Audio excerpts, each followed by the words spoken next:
Hai hai, jumpa lagi dengan Miss Bebo di dalam video ini teman-teman. Apa kabar kalian hari ini? Saya harap teman-teman semua selalu dalam keadaan sehat, amin. Terima kasih kepada teman-teman semua yang sudah menonton video ini, dan terima kasih juga karena sudah menonton video saya yang sebelum-sebelumnya. Hari ini teman-teman kita akan belajar bersama-sama tentang tema binatang kelelawar. Kelelawar adalah ciptaan Tuhan yang sangat unik dan sangat istimewa, teman-teman.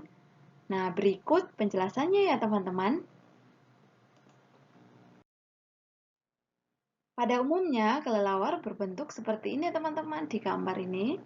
Berwarna hitam, kemudian di bagian lehernya ada bulu-bulu halus. Seperti ini, ada yang warna orange kecoklatan, ada juga yang berwarna hitam. Bentuknya seperti ini. Kalau di tempat saya, binatang ini dinamakan dengan nama paniki. Nah, tapi pada umumnya orang menyebutnya dengan nama kelelawar. Kalau di tempat kalian namanya apa ya? Apakah sama dengan saya yang namanya paniki? Atau namanya apa?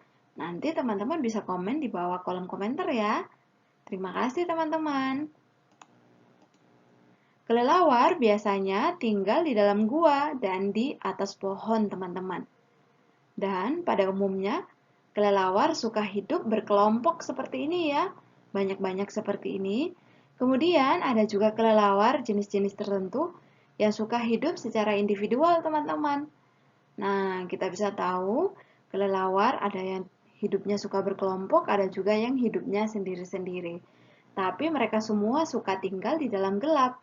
Seperti itu ya, teman-teman ya. Kelelawar merupakan salah satu hewan yang bisa terbang, teman-teman. Kalau bisa berenang, itu bukan kelelawar namanya. Nah, kelelawar juga termasuk hewan yang mamalia ya, teman-teman ya. Jadi, dia berkembang biak dengan cara beranak. Kelelawar paling suka makan buah, teman-teman. Nah, kita lihat, dia suka makan buah. Kemudian, dia juga suka makan serangga kecil-kecil seperti kecoa, lipan, nyamuk, dan lain sebagainya. Selain itu, kelelawar ini juga, atau paniki ini, suka hisap darah binatang yang lagi terluka, teman-teman.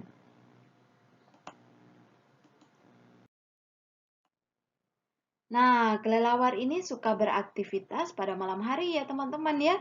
Kalau siang hari, kelelawar ini biasanya tidur. Nah, dia tidur di siang hari, kemudian dia akan keluar mencari makanan pada malam hari. Miss, malam hari kan gelap, emang bisa? Bisa dong teman-teman. Kita lihat, Miss Ibu mau memberikan penjelasan. Kelelawar pada malam hari ketika dia terbang, dia akan membuka mulutnya teman-teman. Dia akan membuka mulutnya dan mengeluarkan suara yang sangat keras teman-teman. Nah, ketika dia mengeluarkan suara yang keras, nanti dari suara itu akan dipantulkan kembali pantulan suaranya. Mungkin ada teman-teman yang tinggalnya di desa atau di bukit-bukit, mencoba berteriak, nanti pasti ada pantulan suaranya ya teman-teman ya. Sama dengan kelelawar ini, ketika dia terbang, dia akan membuka mulutnya, mengeluarkan suara, kemudian dari suara itu akan dipantulkan kembali, dan kelelawar ini akan mendengar, oh ternyata di depan ada pohon, oh ternyata di depan ada bukit, seperti itu. Jadi dia bisa mengetahui ada sesuatu di depannya sehingga dia tidak bisa menabrak. Dia akan menghindari itu, teman-teman. Seperti itu ya, teman-teman ya penjelasannya. Kemudian, kenapa ya kelelawar suka sekali beraktivitas pada malam hari? Nah, kelelawar ini punya sayap. Dia suka beraktivitas pada malam hari untuk menjaga sayapnya ini, teman-teman, supaya tidak rusak. Di dalam sayapnya ini ada yang namanya selaput putih. Nah, selaput putih ini kalau kena panas, teman-teman akan mudah rusak. Jadi kelelawar ini tidak bisa terbang di siang hari untuk menjaga sayapnya ini juga, teman-teman. Seperti itu. Selain itu juga, kenapa kelelawar suka terbang di malam hari? Mencari mangsa untuk menghindari persaingan dengan binatang-binatang lainnya yang terbang pada siang hari yang mencari mangsa, teman-teman. Seperti itu. Kalau siang hari dia tidur, pada malam hari dia bekerja. Nah, kelelawar ini sangat unik ya, teman-teman ya.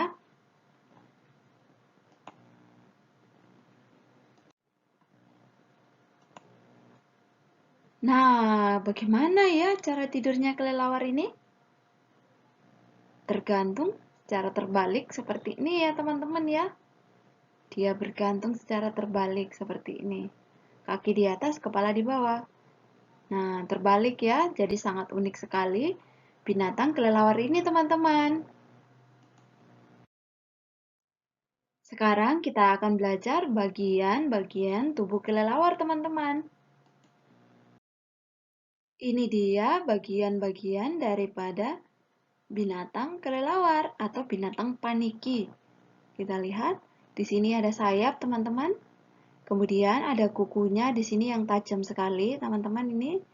Kemudian di sini ada siku ya. Dan di sini ada kepalanya ini. Di kepalanya ini ada telinga, dan telinga ini tergantung jenisnya. Kalau jenisnya itu ada telinganya dua, yang besar dan yang kecil. Ada juga yang telinganya cuma satu, kecil teman-teman. Tergantung jenisnya. Ada matanya juga, kemudian ada mulut, ada gigi, kemudian ada hidung, dan kepala daripada kelelawar ini biasanya seperti dengan binatang rubah, agak moncong ke depan ya teman-teman ya. Kemudian, nah ini sayapnya kelelawar ini sangat tipis teman-teman, tipis kemudian halus. Nah di bagian sayapnya ini ada yang namanya selaput putih. Selaput putih ya di bagian sayapnya ini. Nah selaput putih ini teman-teman akan rusak jika kelelawar ini terbang di siang hari. Jika kena panas matahari, jadi akan rusak. Untuk itu kelelawar ini terbang di malam hari sekalian untuk melindungi sayapnya ini supaya tidak rusak. Kemudian di sini juga ada lutut dan kakinya. Kemudian ada ekornya juga. Kemudian ini ada badan daripada kelelawar ini teman-teman. Seperti itu ya teman-teman. Perkembangbiakan kelelawar. Teman-teman, tadi di awal saya sudah menjelaskan bahwa kelelawar ini merupakan satu-satunya binatang yang bisa terbang tapi berkembang biak dengan cara mamalia atau dengan cara beranak. Satu-satunya binatang yang bisa terbang tapi berkembang biak dengan cara beranak, teman-teman. Kita lihat ini lucu sekali ya anaknya ini ya, kecil, lucu, teman-teman. Kita tahu dan saya menjelaskan kepada teman-teman semua, kelelawar ini biasanya kalau dia melahirkan anak itu hanya satu, teman-teman. Kalau kelelawarnya agak besar, dia bisa dapat melahirkan anak itu sekitar 3 atau 4. Tapi tidak bisa banyak ya, banyak sekali sampai belasan begitu tidak bisa ya teman-teman. Nah, sekarang kita akan melihat keistimewaan daripada kelelawar. Keistimewaan kelelawar dari tubuhnya teman-teman merupakan satu-satunya binatang mamalia yang bisa terbang. Nah, kita lihat ini dia bisa terbang ya. Tidak ada burung-burung lain yang bisa beranak, tapi dia bisa terbang.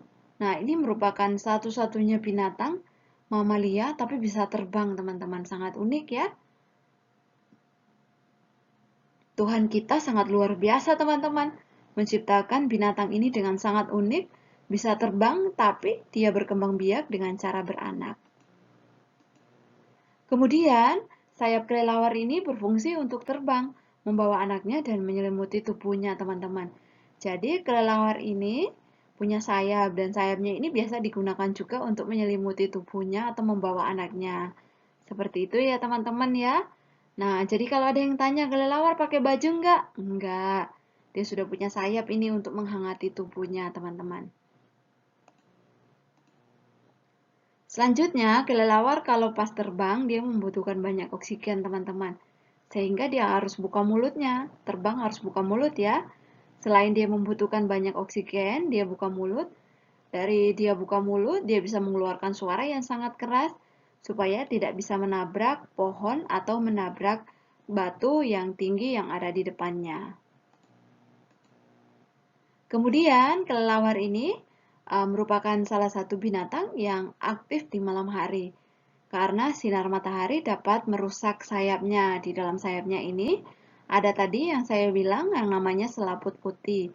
Kalau selaput putih itu kena panas, kena sinar matahari, itu akan rusak teman-teman. Jadi, kelelawar memilih untuk terbang di malam hari supaya sayapnya ini tidak rusak teman-teman.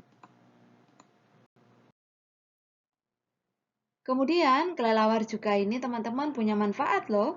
Kira-kira apa ya manfaatnya? Yang pertama, manfaatnya adalah sebagai pembasmi hama pertanian.